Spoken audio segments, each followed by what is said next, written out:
in 1968, Apollo 8 went to the moon.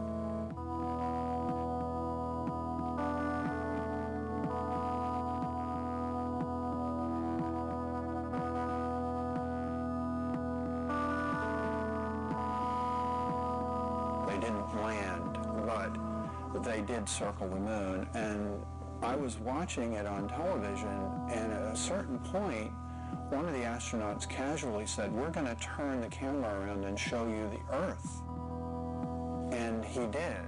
And that was the first time I had ever seen the planet hanging in space like that. And it was profound. I think that for me, like for many other people, it was quite a shock. I don't think any of us had any expectations about how it would give us such a different perspective.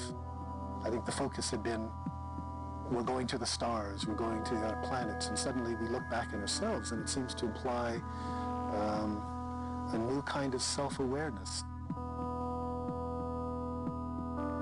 One of the astronauts said, when we originally went to the moon, our total focus was on the moon. We weren't thinking about looking back at the Earth. But now that we've done it, that may well have been the most important reason we went.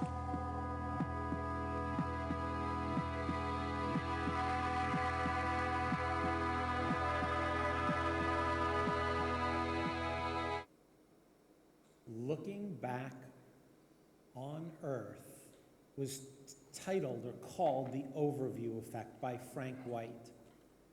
There have been approximately 540 some odd individuals who've been out into space. 24 have seen the Earth from afar, the full Earth, and the rest of them travel around in, for example, the International Space Station, and they see approximately 1/11 of the planet at a time when they're looking. I've spoken to a few of these astronauts, and I've asked them what they thought, and you can look and hear their perspectives. And they're profoundly changed.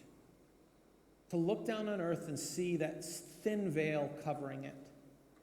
If they look down and they say, look for Italy, they can't find it. They actually can't find Germany or Brazil. They can't find China. All they see is land. And if they look down and they look, for example, the Pacific Ocean, or they look for the Atlantic Ocean, the Mediterranean Sea, they can't find those either. Because there's just one ocean. And that's the planet in which we live on. And I think I went the wrong way. We talked this morning and used the term the age of infinite.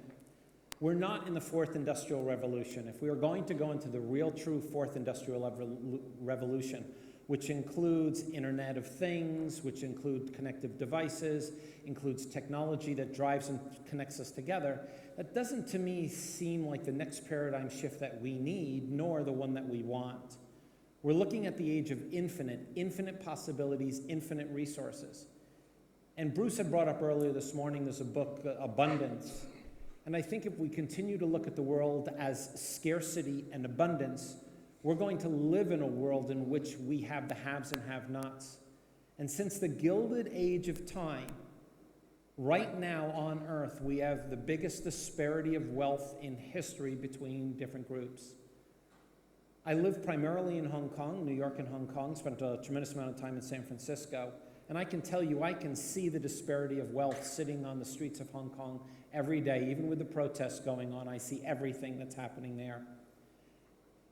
Today, what I'd like to share with you is how we might be able to change the future of the space industry and how I believe there's an optimistic approach to getting there if we made some simple changes, which will require some work, but not as much of it was a cost as a single Maersk engine that's put into a Maersk shipping vessel.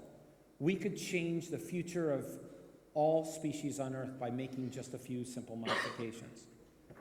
This morning, the question was asked of me or the group, the panel, what are some of the things or ideas that we have found to be true in the industry that have altered the way in which we live? And you can see these online. Many of them are very, very prevalent. We've seen the air filtration systems, water filtration systems, even as I spoke about the firemen running around with a pack on their back. Well, that same canister is being used in hydrogen buses today.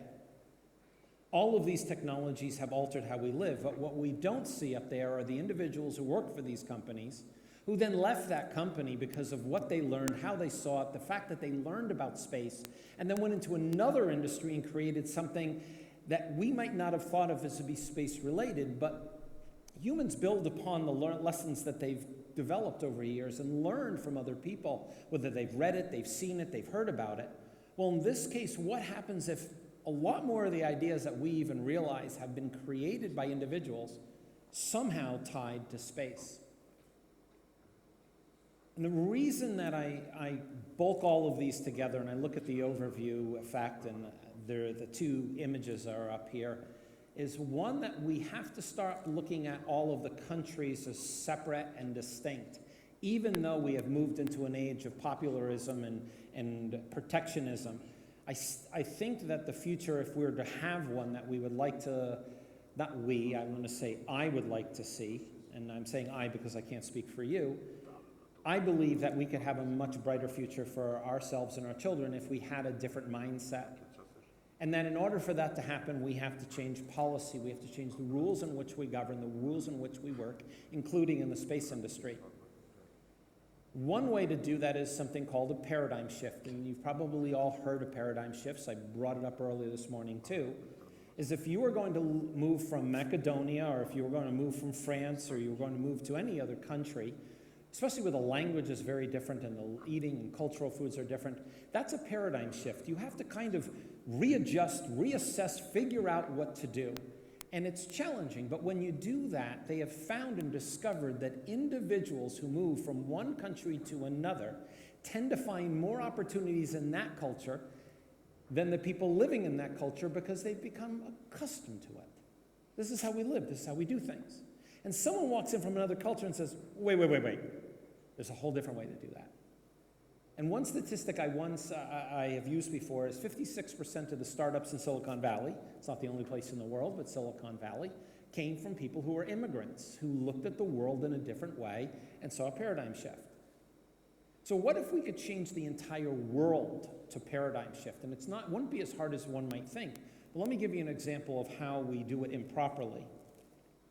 Let's imagine here that we're going to generate a solution. So we're right now at this hotel, and we want to get to the airport, which is about 24 minutes away. Now, if you had to be at the airport in 12 minutes, how would you be there?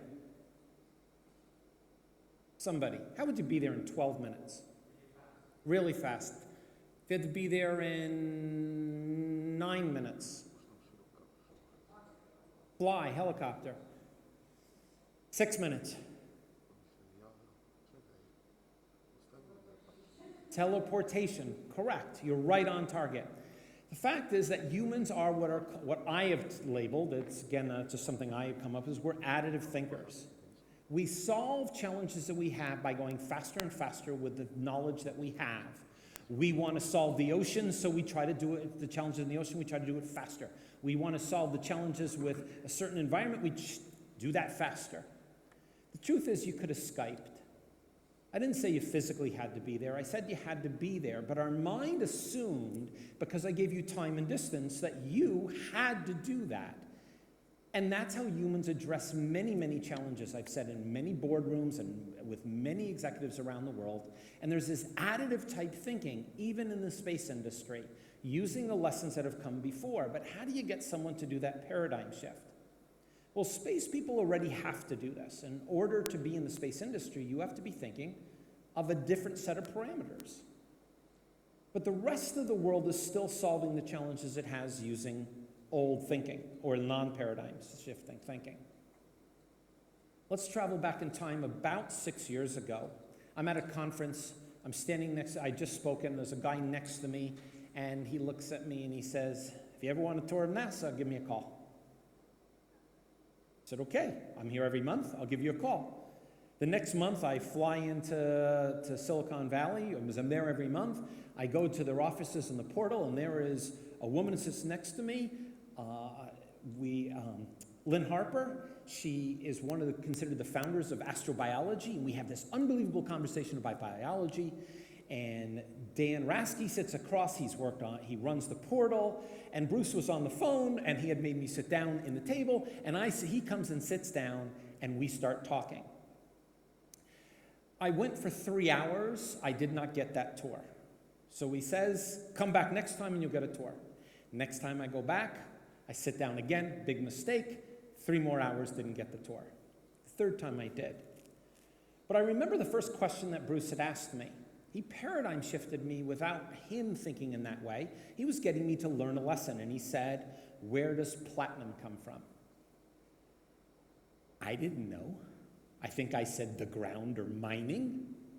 And his reaction surprised me. He said, oh, platinum's not indigenous to Earth. It comes from asteroids. And his next question was, and when you look up at the moon, what do you see? And I'm thinking, moon, cheese. It's got to be cheese, right? And he says, no. You see the craters from asteroids. Well, he went on to talk about some of these elements that are available up there that I had never heard about. So this was really changing my thinking, even though my background was sciences. And then he proceeded to tell me a short little narrative that I've gone into more detail here, is that a Danish chemist had discovered the aluminum. He said, do you know where aluminum comes from, or the story of aluminum? I didn't know that either. So he said, do you know where aluminum comes from? And then it started off with this chemist, and then what happened was, in the early years of aluminum, kings and queens used to serve the most precious and famous people with their aluminum, not their gold and their silver, but aluminum was so precious that in the United States, the top of the Washington Monument has a 6-pound cap of aluminum. And over time, that process was improved, getting it down to a point where today, aluminum is really cheap. We use it for aluminum foil and for our mobile phones and everything else. But what if we had, it wasn't an abundance, but an infinite amount of these supplies? Come to find out that the moon gets hit, or we found on just one asteroid that is hit, we have found that there is more platinum in that one asteroid than we have used in the history of mankind. The history of mankind in just one asteroid. And for every 100, there are 3 that have that much platinum. And we mine approximately 192 tons of platinum per year, but it takes us 64 million tons of soil to get that small amount.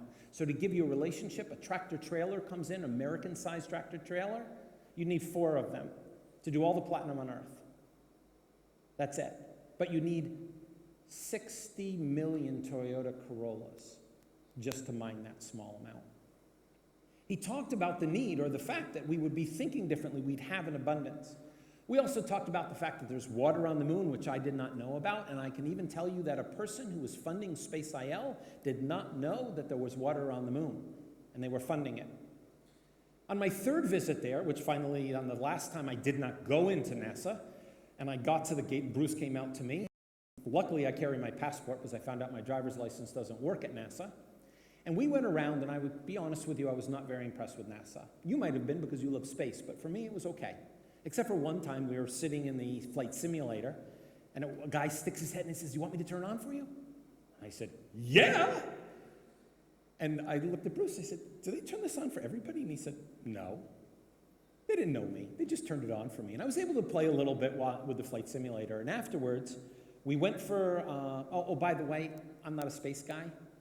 So everything I'm telling you that I'm not a space person, this is just me enjoying an experience. Afterwards, we went to a restaurant called Scratch, and we started talking about space. And I heard a lot from Bruce of the challenges that were going on. And at one point, I don't know if I was frustrated or he said something in a way, and I said, Bruce, you're trying to solve 1,000 Rubik's Cubes at once with NASA and space. I said, would you like to hear how I would get us to the moon? And he said, sure. And I started to add a lot of my own experiences into the equation. I said, first of all, there are a lot of competing challenges to getting to space, that the assumption that people love space, that that the industry is very complicated in getting inclusive of it. There are a series of things that stopped me from loving space, but just being engaged. And I also then took a few concepts out of my own head and I said, okay, first of all, there's 7.5 billion people on this planet. Let's use that as a number. Second is that I saw disconnects in the industry. And one of the things I do is I solve big challenges for major companies all over the world. And I look for disconnects, things that don't tend to be connected. And I felt that the space industry seemed a little bit off. And the third thing I did when I was going to answer this question, I'll give you the answer that I gave him, is there's an expression, think outside the box. And I don't believe we think outside the box. I believe we think completely, great innovators actually think inside the box. And what do I mean by that? One day I was sitting down and I said to myself, you're an innovator. You've written a book, you've got patents in cell phone technology, battery technology, artificial intelligence. Okay, I'm an innovator. Why don't I ever use the word think outside the box? And I said, because I never think outside the box. I always think inside. That was my gut reaction. So what I'd like you to think about for just a moment is when you have a challenge put in front of you, what you do is you take that challenge and you look inside your head and you say, let me make a rectangle. And you put everything in it and you try to figure out that doesn't work and you move it to the side. Then you take the next one, you say, I'll make a triangle. That's a lot better. And the next one you say, I'll call a friend or I'll look something up or I'll my history, I know something. And you put them together and say, what if I put these two together, and you create solutions. Great innovators are not looking for answers. They tend to be people who are constantly filling their head with ideas. So when something comes up, they say, I got it. Great innovators don't think outside the box, they think inside it, but they make it a huge box. They travel and they learn and they experience. They don't just stay focused on one industry. Many competing industries happen because somebody learns something here and shifts it over to another industry.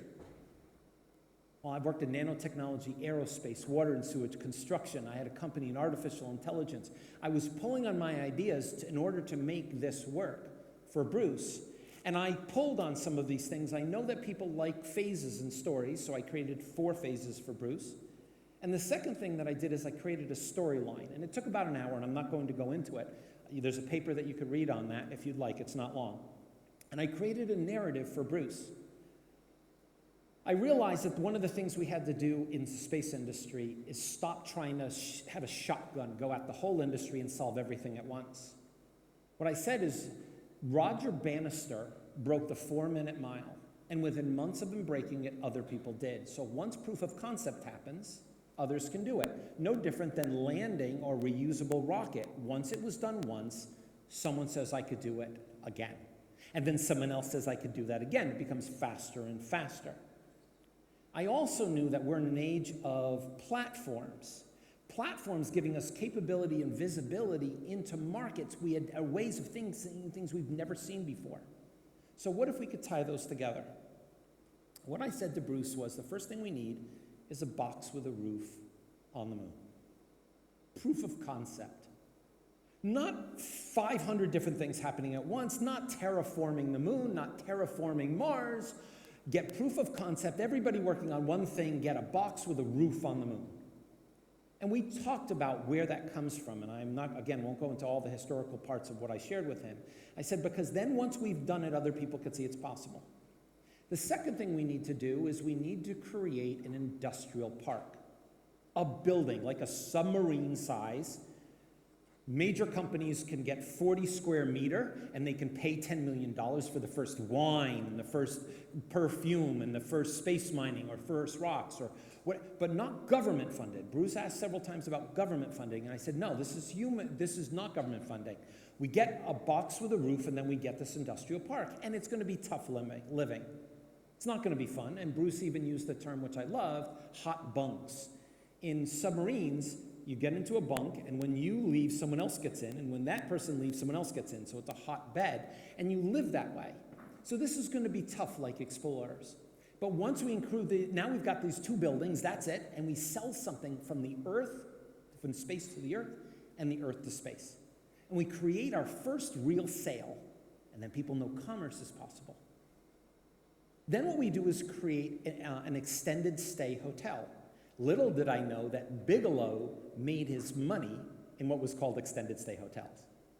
It's a place where you'd have a 1.5 meters by 2.5 meters. You could put up pictures of your family, put your suit on, you share the environment with people, and that would be the place that you'd live. A little bit nicer. Just no different than the people landing on a certain place and building a fort and then having a nicer fort to live in the next time they come through. And the last one would be community.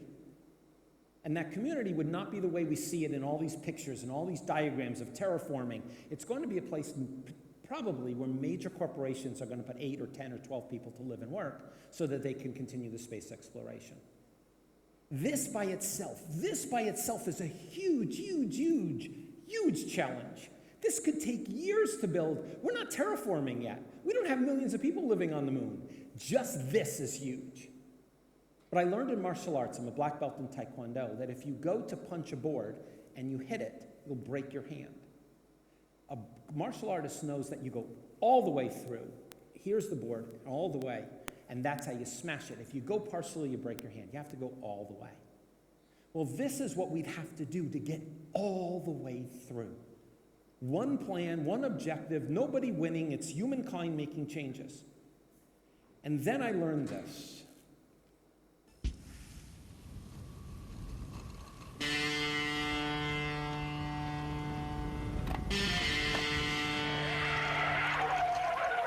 When we show models or pictures of the planets, we usually show all of the planets at the same time. But with the real planets, that's very hard to do because the real planets have a lot of space between them. No, I'm not kidding. I mean, a lot of space. A lot of space. Okay, let's say that this balloon is the sun. It's a little over 1 meter across.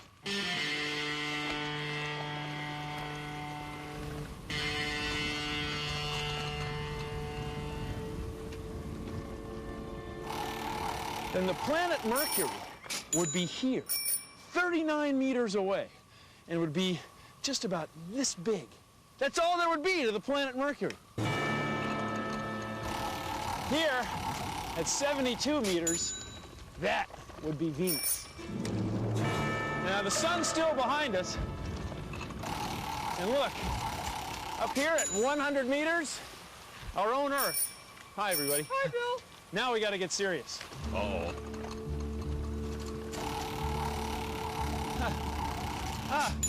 There's Mars.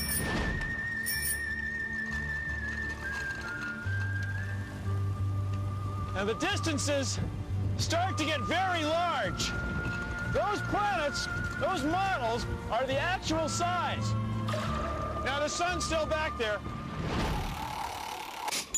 And here's Jupiter, 520 meters from the sun. That's over half a kilometer. And Jupiter would be about this big. Isn't that wild?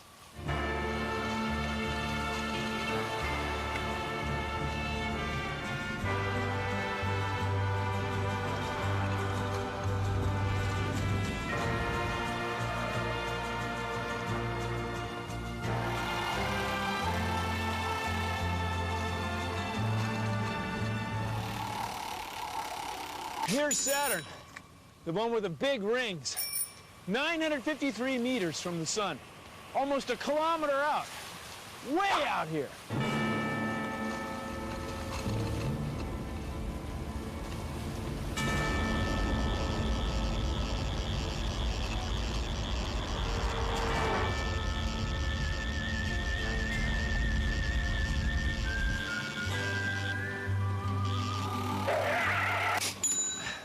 And this would be Uranus, almost 2 kilometers from the sun.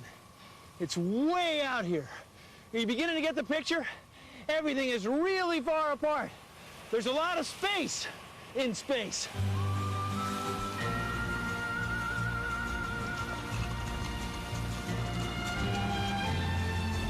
Things are really far apart on this model. That's because everything's to scale. That's why we don't always make models like this to scale, because they're huge. Are we there yet?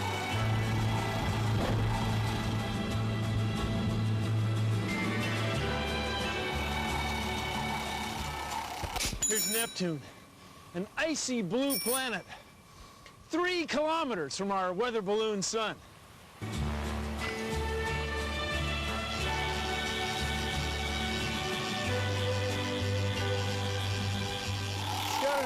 here someplace.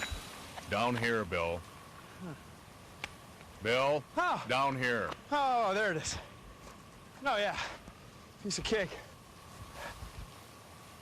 Here's Pluto, 4 kilometers from our sun. Pluto is 40 times farther away from the sun than our Earth. It's over 6 billion kilometers from the sun. Do you get it now? The distances between the real planets in real outer space are huge. Huge. Huge. I remember that day when my friend Dave Sinkin had said, "Have you seen the Bill Nye bike thing?" And I said, "No. I've been working with NASA now for 2 years, or a year and a half." And I said, "Oh my God, what have I gotten myself into?" This is just a speck. You got to realize it's a 3-dimensional space. And everybody's talking about Mars. And I don't think we should be going to Mars now. We have this little thing that's not far away from us. We should focus on that first for proof of concept. And it was not long after that, then I was at NASA, and someone walked into the office, and that was right after Elon Musk in 2 minutes and 19 seconds when the rocket blew up in space, blew up on takeoff as it went up, 2 minutes and 19 seconds in. And I remember the guy walking in and say, David, space is hard. Space is really hard. And I looked at him and I said, no, space is not hard. Earth is hard. We have politics, which we talked about at lunch. We have a deep gravity well. We have technology issues. We've got capital issues. Earth is really hard. Space, when we're up there, we have our challenges, but we're fairly good when we get up there. The challenge is that we're solving the idea of going into space in a way where we're not really taking a look at the solutions that we need that pair with Earth. At least that's my interpretation. So for example, right now, last time I looked, there were over 124 space launch industries. So there's a dark side. 124 space launch companies plus, with not enough backlog to fill maybe 5 of them with full-time business. What happens if an industry collapses because there's not enough capital? I spoke in Luxembourg at the Space Forum. 2 years ago, there were 500 people in the audience.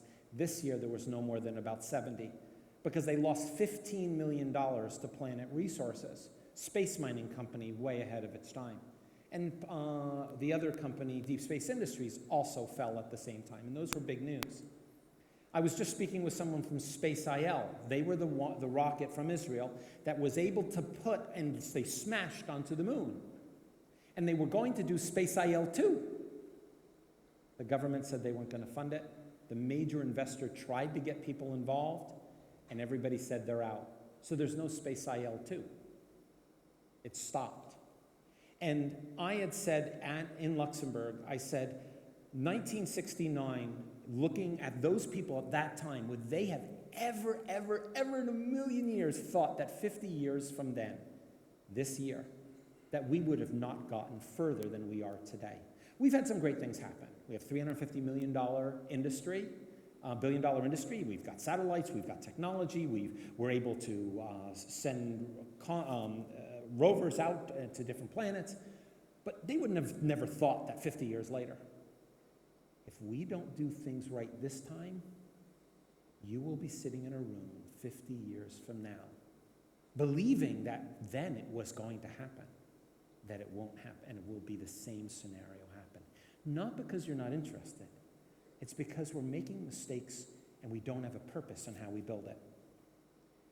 My belief is that we have to, if we can get more companies involved in the space industry in a different light, we could change the entire paradigm of how we grow businesses. And those industries, most of them won't go into space, will start solving challenges because they're thinking about space differently of challenges we have on Earth. We need a larger purpose. I think we need a larger purpose as a species, not just as a larger purpose for space. So I'm going to go over very quickly, like skipping over mountaintops or glaciers, a larger purpose, leveraging technology, a global effort, and innovating faster. Project Moonhot Foundation was established with a tool that I'll show you, and you can get the white paper, we'll send it to you if you'd like it, to change how we accelerate the space industry so that we can get there faster. And there are tools that we can do very inexpensively to do that. But there are 6 major things happening on this planet at the exact same time, and they're all converging. For example, we have climate change, mass extinction. I've been saying 12 to 24 species disappear every day. The United Nations came out with the number 200. The last black rhino was killed last year of a certain type. We'll never see them again. We have unintended consequences. We consume a lot of animals. I'll go over that in a minute. Social displacement from artificial intelligence, machine learning, robotics, 3D printing, sensor tech, and synthetic engineering are decimating industries. Accountants are an industry. They now have surgical tools with artificial intelligence that can do surgery on pigs. They've done them on pigs, where it can artificially do the surgery. So we're getting rid of physicians and architects, as well as factories I've seen in China go from 2,000 employees to 200 in a matter of a few weeks. You cannot absorb that type of change. We have resource depletion, and we have political unrest, and that's actually in my town of Hong Kong. So let's quickly take water. It's expected that in the next 20, 30 years, sea levels will rise about 15 cm. 6 inches, doesn't sound like a lot. But 6 inches, I heard a weather reporter in Dallas, Texas, talk about Houston and the big disaster that happened in Houston. And the guy said, well, if Houston was traveled back 100 years ago and positioned, it wouldn't have been damaged the same way. What do you mean it wouldn't have been damaged the same way? He said, well, the oceans were cooler and the water was about 30 cm, a foot lower. But he didn't also add that the precipitation in the atmosphere was a lot higher. Fast forward 100 years, well, I'm going to do only 100 years here, split it in half, 15 cm in 40 years. In Bangladesh has 156 million people. I've worked there. It floods every single year. People are displaced. You'll have 20, 30, 40, 50 million people displaced. Indonesia, 17,500 islands, 270 million people. We're going to lose islands. The Maldives will be gone. Florida, which has 21 million people, 8 million on the coastal lines, it's already rising up. You might have seen the pictures of Miami and Fort Lauderdale having water going up through the systems because it's a sand dune. And the Greater Bay in China, which is one of the fastest growing places, used to be called the Pearl River Delta. It's below seawater. That will be displaced because the hurricanes and typhoons will be so much stronger. Space might be able to address these challenges that are happening in our atmosphere. Just about 2-3 months ago, satellite imagery showed that in the rainforest, 740 square kilometers of forest in 1 month was plowed away in 1 month because we're using this for resources, resource depletion, as well as oxygen and others. So here's a quick 4 questions to see how well you are thinking about tomorrow and the future. If you were to manufacture a pair of jeans, wear the jeans or throw them out, which one is more ecologically more challenging? What do you think? Washing them, wearing them. Because every time you wash them, you have microfibers that come off. You have to use water and chemicals. Second one is, what is worse, a single-use plastic bag or a cloth bag?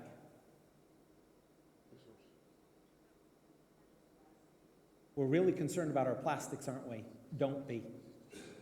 Because that cloth bag would have to be used 131 times to equal the economic damage of that plastic bag. And if you reuse the plastic bag for your garbage and tied it up, it's over 170 times. That's using the same thing for 3.5 years non-stop. We don't do that as humans today. We can't even, I bet your closets are so full compared to 20 years ago. We're buying and consuming. What if we could solve this with space? What's destroying our oceans more? Solid waste, agricultural, municipal waste, overfishing, or CO2 emissions and others into the atmosphere? Which is destroying our oceans the most? It's a tough one. It's a tough one. they're all destroying them simultaneously. Those are the three biggest challenges. Solid waste runoff, the carbon dioxide is going into the oceans and changing the acidification, and the overfishing. All three of them are destroying our oceans very quickly. And the last one here is, what is the impact of a selfie? We talk about plastic bags, we talked about watching what we eat, we talk about all sorts of things. One selfie, according to the guy who invented Siri, that picture has to go through all the coding to go to Instagram or Facebook, is the equivalent of turning on a 20-watt light bulb, 3 of them, for 1 hour, each photo you post. So we worry about all the things that the world is telling us, but the reality is we're living in a world and we're destroying it every day, and we have to make some changes quickly. So here's paradigm shifting. Watch what happens really quickly if we start to think differently. You're in a spacecraft or on the moon, and your shirt is worn out. What do you do with it? You throw it in the airlock and shoot it out? You keep on wearing it, but once it's done wearable, what do? You reuse it, you use it as a rag, you rip it up, maybe a headband, you look kind of cool, whatever the use may be. But what if? What if we change that thinking? If you were to think of all the homes that were around where you live, does everybody have a hammer?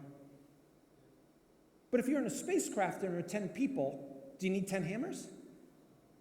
Why? Shared economy. See, space is a lesson for humans in living differently.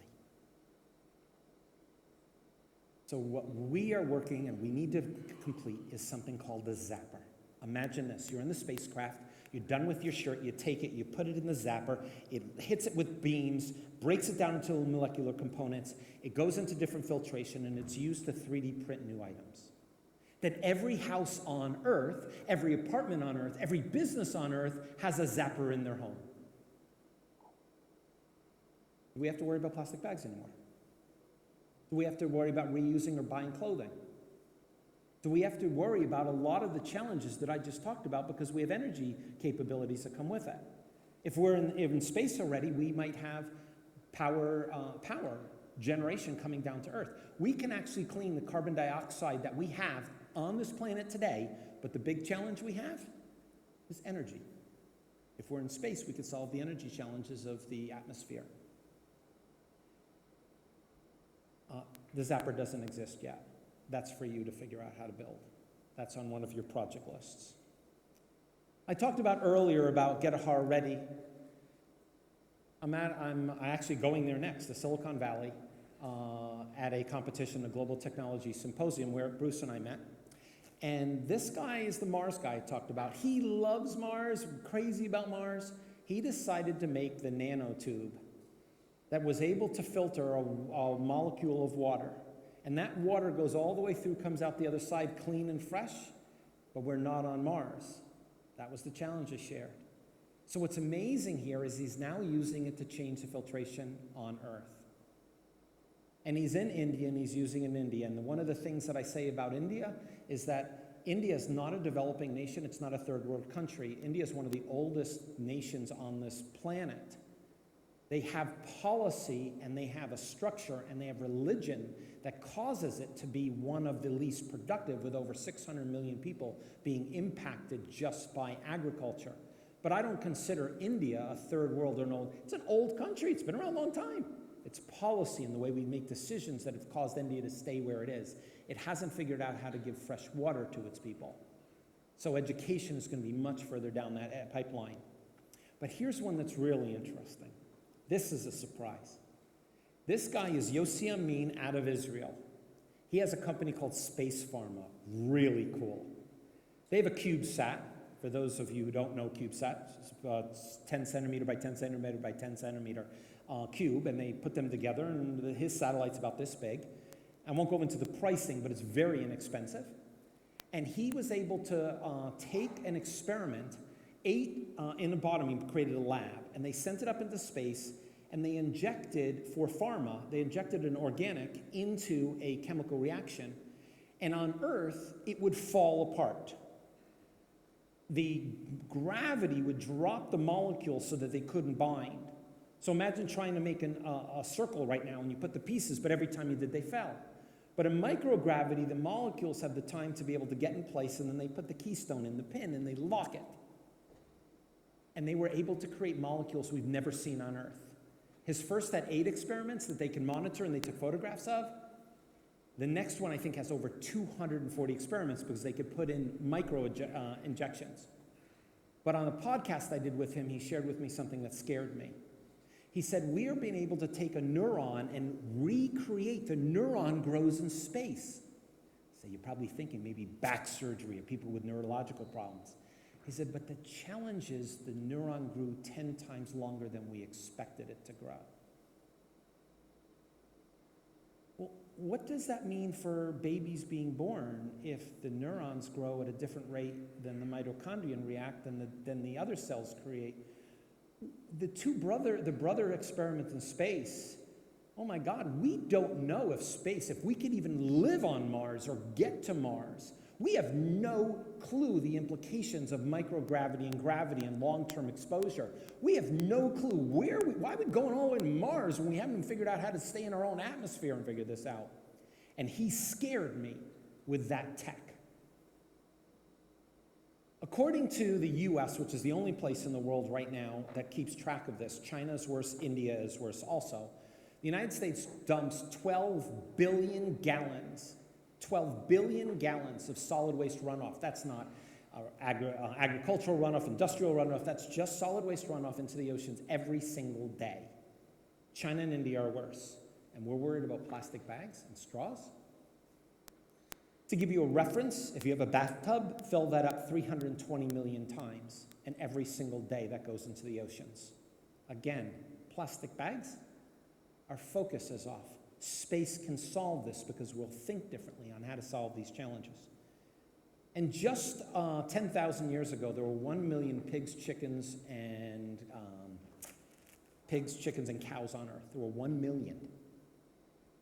Today, we consume 69 billion, with only 7.5 billion people, animals per year. It does not include fish or water animals because they are weighed in tons. You've seen them on the deck, they just dump them. So maybe it's 100 billion. 170 billion animals. If you had 6 shrimp on your meal last night, that's 6 animals. We consume that every year on Earth. Now think, Star Trek Enterprise. Did you ever see a cow? There were cows on Star Trek Enterprise? On the ship? Pigs? Chickens? Did they slaughter them, have a slaughterhouse in there? No!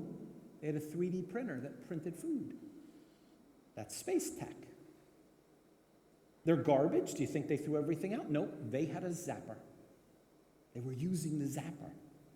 That's how they're surviving. Space gives us paradigm shift thinking that we can solve these challenges. So very quickly, why is this important? What's the purpose? And that's what I was getting to. I'm going to use in the next 40 years, Elon Musk, and this came out, I was going to visit Bruce, and I said, I have to listen to this thing that Elon Musk talked about, his speech about the future, because I didn't want to show up not knowing, and it was already like 3 months or 6 months in, and I didn't watch it. And all of you probably watched it the day it came out. Elon said he wants to put 1 million people on Mars in 40 to 100 years.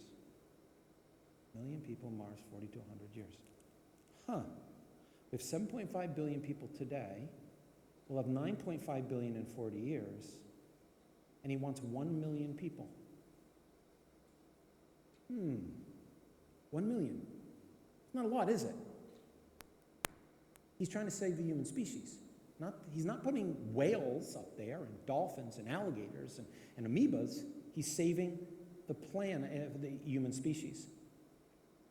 So I did a little timeline thinking myself. Now, I add 40 years onto your birthday right now. How old would you be? I'm 56, so I'd be 96.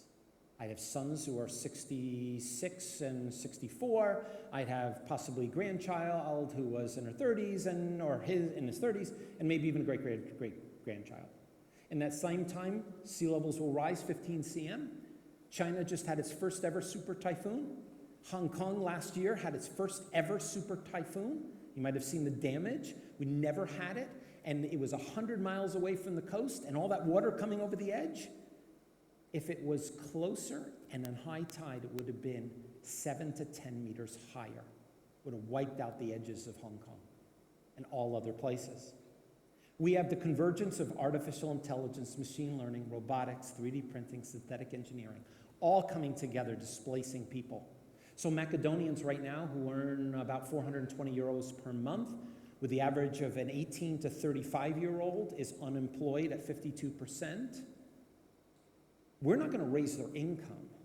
But what if we can give free energy for the winter and the summer to keep people warm and cold and drop their cost of living because we have energy coming to us in a different light and the 3D printing capabilities?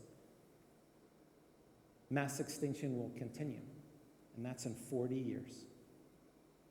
I believe the human race, I believe we have, and I could be completely wrong, this is my thought, the human race in the next 40 years has to make some choices. What will they be? Because Elon Musk is building an ark, and you're helping him, and you're not going to be on it. And neither will your children. And that's 40 years. If it's 60, you probably won't be here, for many of you. But people won't move by fear. You're not going to make changes by fear. But what if we can change that? Project Moon Hut's directive is to get a box of the roof and a door on the moon, as Bruce named it, Project Moon Hut. We're going to have sustainable, it's not self-sustaining, it's sustainable. And the innovations that we can create to get that to happen, focused, will drive all the other innovations we ever thought of, because once we're on the moon, everybody will know it's possible. VCs will open up their wallets. Space mining will happen. Satellites will happen. And Elon Musk and Bezos are building their own ecosystems. They're not as much into building everybody's ecosystem. But what if we got together collectively? So 3 solutions, I'm only going to go over 2. One of them is called governance, we talked about it today. The first one is we have to accelerate alliances, and I'll show you how in a moment. We have to educate differently, getting 1 billion people, about 20% of the population, to think about space. The number is 20. Once 20% of a population believes something or sees something, it changes. And then corporate governance. So let me show you how these all work. Alliance development. Right now, if you were to try to find a part for a satellite that you wanted to build, that somebody else has already been manufacturing, but you don't know in Guangzhou this company does $20 million in sales. 20 million, and every year they get an order for about $100,000 worth of parts. They're not listed as a space company. But anybody who makes a rivet or a software or an application or something is in the space industry. What if we created a platform, but it has to be like Switzerland, and Project Moon Hut is Switzerland, not owned by any government, and has to be connected, that we linked in the LinkedIn capabilities to know all the people in the space industry, and people who are enthusiasts too, and we've got this all mapped out. You could have the networks that come out of Palantir so you could see what's happening. Funding could be available because people can find what industry. Some of you are saying, how do I get access to capital? Sourcing like Alibaba, you can't go to LinkedIn and find what they offer, but you could see the products they offer. The news like Reddit, media like YouTube, Yelp rating and Absorb, which is a learning management system, all wrapped into one to move the space industry. Less than $2 million would do all of this. Finding parts is what Yossi Amin said was his #1 challenge. And so is a guy by the name of Dennis Wingo. Dennis Wingo is also on NASA Ames facility. He has SkyCorp, is that what it is? SkyCorp. He has a company, he says, I spend up to half my day looking for parts every single day. But what if using big data and platforms and all the tools, we could find those parts for him? I was talking to someone from the European Space Agency, and I once shared, I said, we want to do this. And she said, oh, David, space industry's small. I said, yeah, that's your issue. And then I talked about the part of the rivet that goes in the vessel or device, and she said, well, if you look at the space industry that way, David, then it's huge. Duh. Space industry is enormous, but we don't see it that way because it's being marketed by, as someone said, geeks who keep it very exclusive and elitist. So imagine if you could go into a system and say, I'm looking for a part, and see everything narrow down and find that this company has these people working for it, and I want to hire this person that's connected to this person. Imagine the capabilities that you can work with. The industry is also very challenging. I was with Dennis one day, and I said, "Where do you work?" And he says, "I work in space, David." I said, "Where?" He says, "LEO, low Earth orbit." I said, "Oh, wait. Where do you work?" And I drew a circle and I labeled it 1. I then went 2 is atmosphere, 3 low Earth orbit, 4 medium Earth orbit, 5 is high Earth orbit. I went 6 space, 7 around the moon is the atmosphere, 8 was the moon. I went up. I said, "Where does Virgin work?" Where does Virgin work? You know. 1 and 2, big data. I said, "Where do you work?" And he says, "I work 1 through 8. Imagine if the space industry had a way for normal human beings like me to be able to understand where people work. Having data analytics. And there's a lot more to that. And even when it comes to learning, right now, we talked a little bit earlier about a little bit of space. Imagine this. Researchers, educators, individuals, organizers, administrators, event planners, students all got together and they shared information to help that teacher be able to teach that little bit of space about fashion in space, which they have no idea what's out there. The platform would allow that, but it does something even more powerful. We grow on the shoulders of what we learn from other people. Or we learn or see something. So anybody recognize these 2 conferences here? This is the one we're doing. There's another one coming up in November by a guy by the name of Rick Tumlinson. And I was talking to Rick. I said, "You have 500 kids. They all do these projects. What happens when you're done with those projects? What happened to all the Macedonian projects that happened yesterday? Where are they?" But imagine if the kids could take photographs of them, put them online as a student, register, then another kid can come and look from Macedonia and see what the other kid has done in the space, and they could build on each other. That's no different from this guy. Anybody know who he is? Why is he famous? Justin Bieber. It's okay. There had to be one of you. Why is he famous? Because a young boy from Atlanta heard about this guy on YouTube, watched his video, flew up to Vancouver, or into Canada, and secured a contract with that person, and Justin Bieber became the phenomenon he is. That is my cousin's child, Scooter Braun. He found Justin Bieber by building on top. So watch this. You have, let's assume there's 14 people at a conference or an event, and then 3 of them do projects on space logistics, and 3 of them doing on using the Project Moonhot classification system. We could now have a media person want to find somebody in space logistics. We could have a company recruiter or a university be able to find people. You're looking to hire people, you could find out which student is studying what. Look at how fast the industry would accelerate if everybody could find everything immediately. It's like filing everything in your home. You could find it. The space industry is not like this. It is a mess compared to other industries. This will be specifically space-oriented. And I know I'm tired of hearing this, that the world is moving towards consciousness. We're all becoming more connected, and we have the chakra going between us, and the heart and the soul are pounding, and we'll get there. Hope is not a plan, as someone had said, something to that effect. Look around at the people you've seen and the things that have happened in the past 5 years. The world is not that much more conscious than it was. And by the way, a Buddhist will tell you, when I'm not, someone asked me, a Buddhist will tell you, you fix your life and then you meditate. You don't meditate to fix your life. And people are meditating to take care of the issues that they have with their lives. It's not a plan. And I spoke about the full Project Moonhot, not what I did today, at Technion University. And I said, could every one of you in the audience who are doing the work at Technion, and I think they said I was the first person ever who didn't have a PhD spoke at Technion, I said to them, could you give us a little bit of time and work on some of the challenges to get us to the moon? And a 65-year-old man walked up to me who was working on black holes and supernovas and things that are happening 400 million light years away or some ridiculous number. And he said, my whole life I never realized the work that I'm working on may never be used. I think I need to be spending a little bit more time trying to change how we live on Earth. Take a laser beam and you point it at the moon and you move it a centimeter to the left and a centimeter to the right, you'll miss the moon. That's all it takes.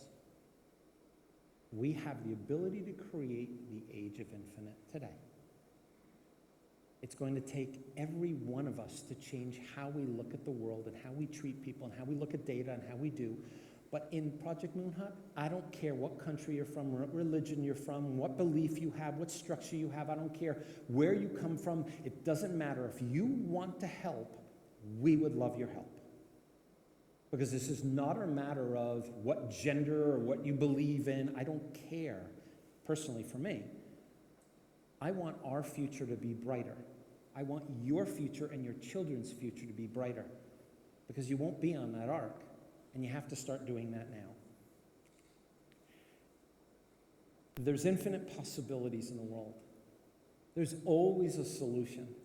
Will we look back in 50 years and say that we didn't make the right choices? Today we can. And you can all be a part of it. There's a podcast called The Age of Infinite that you could look up and listen to. I think, Aren, I don't know if you listen to any of them. But there's 19 of them up there. Frank White. There's a fantastic one by a guy, Jeffrey Manber.